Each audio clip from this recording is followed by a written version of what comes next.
Hi everyone, how are you? This is Grace. You know, there are two books I always recommend you to read. The first one is here, The 100-Year Life. So according to this book, we would be living up to age 100 and we would be working until age 80. So let's redesign your life. And the other book I recommend you to read is this one, The Plant Paradox. The Plant Paradox is a book has been translated into 18 different languages.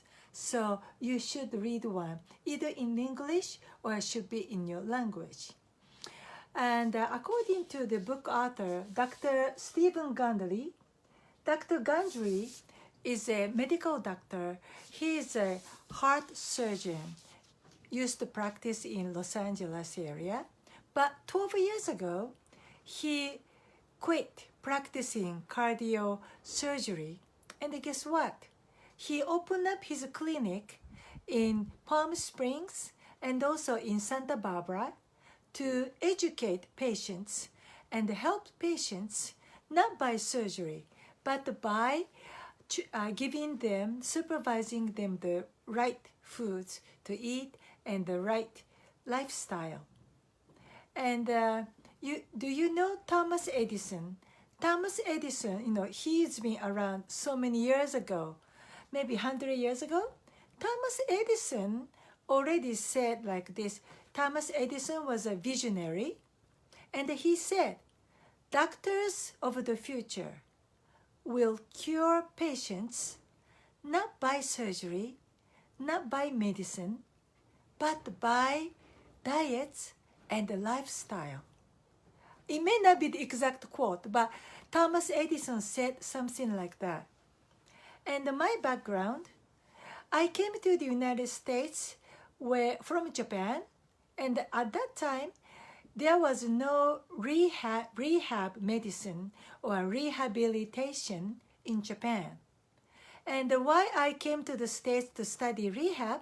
Because I was born with handicap.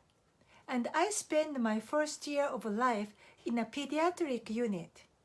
And today, I am normal. You cannot even believe I was born with a handicap.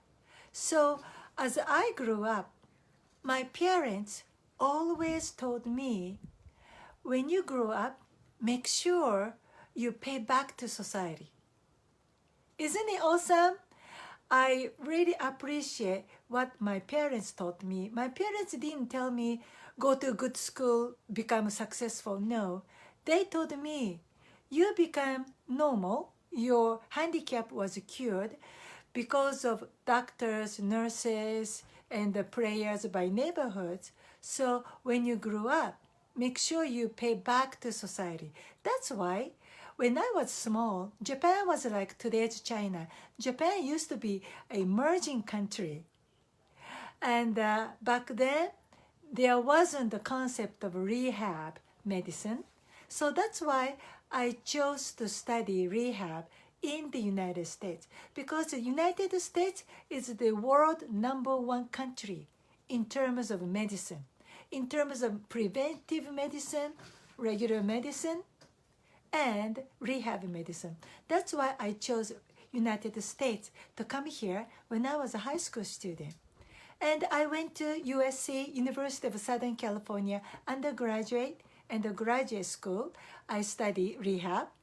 And after that, I went to UCLA, School of Public Health, for my second master's degree. And after graduating from UCLA, School of Public Health, with a master's in public health, my interest shifted from rehab medicine to preventive medicine or public health. Because to me, prevention is much, much, much more powerful and more meaningful than treating patients after patients become sick. And then I've been always wondering, in the United States, Europe, and Japan, so-called those Group 7 countries.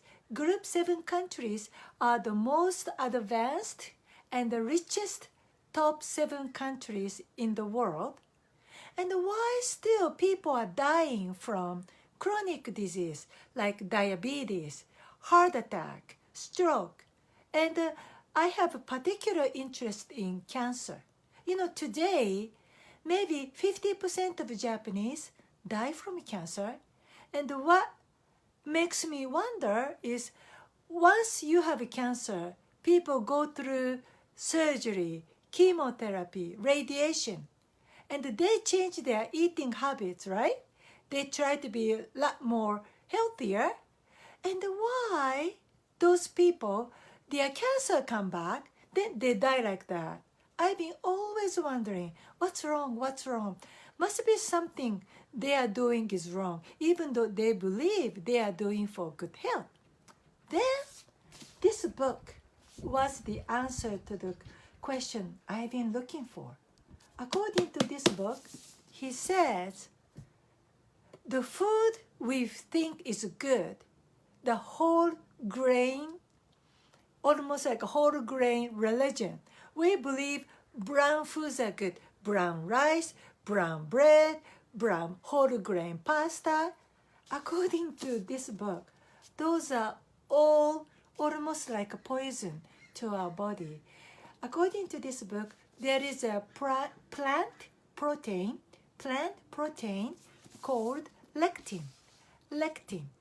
And he said the lectin is actually very bad for our body. And surprisingly, lectin is rich in brown rice, whole grain, and wheat, wheat bread, whole grain pasta. How about that? And even tofu, soybean, legumes.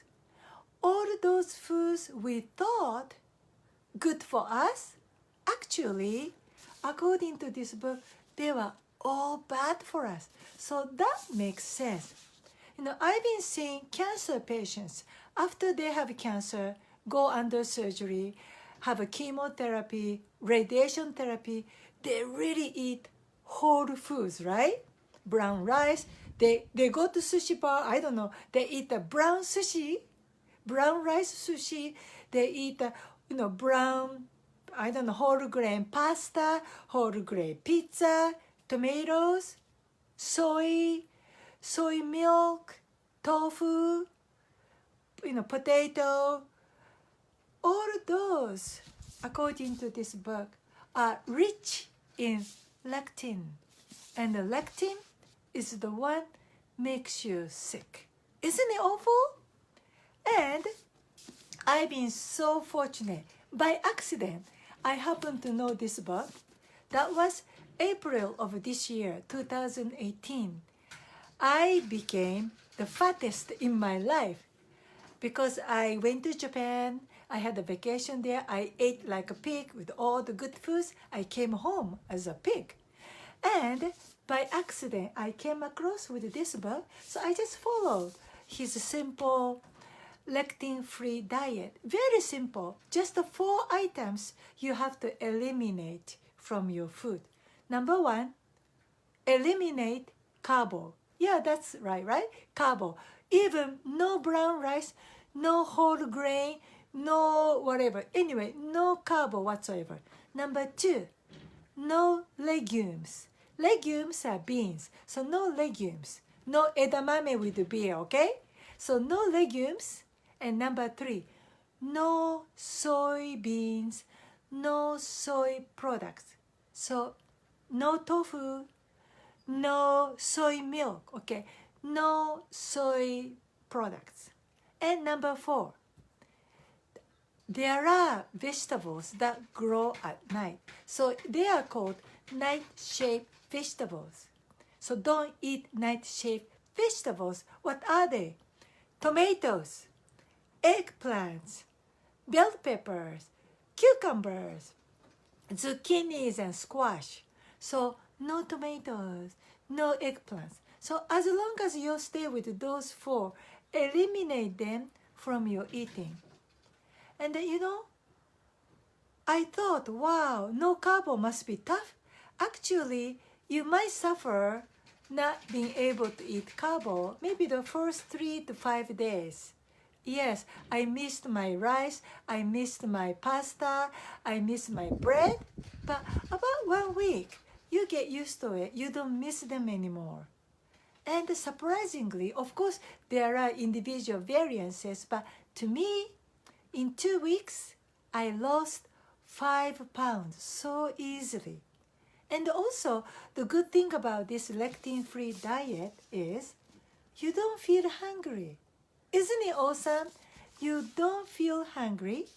That's because according to this author, why you feel hungry?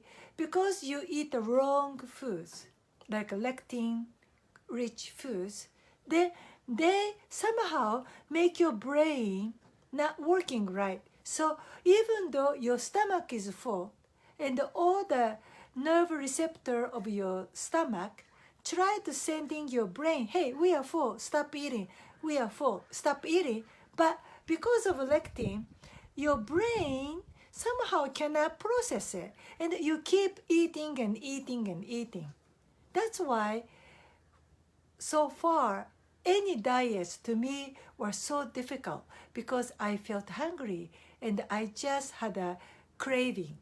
But after you eliminate lectin from your foods or your lifestyle, you don't feel hungry, but rather you feel more energy.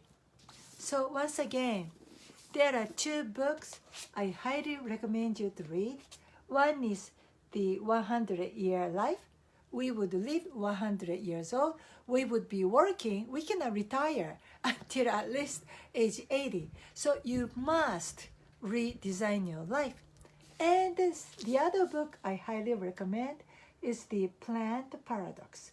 The book has been translated into 18 different languages, so you have no excuse not to read this book. And when you read this, wow, it's shocking.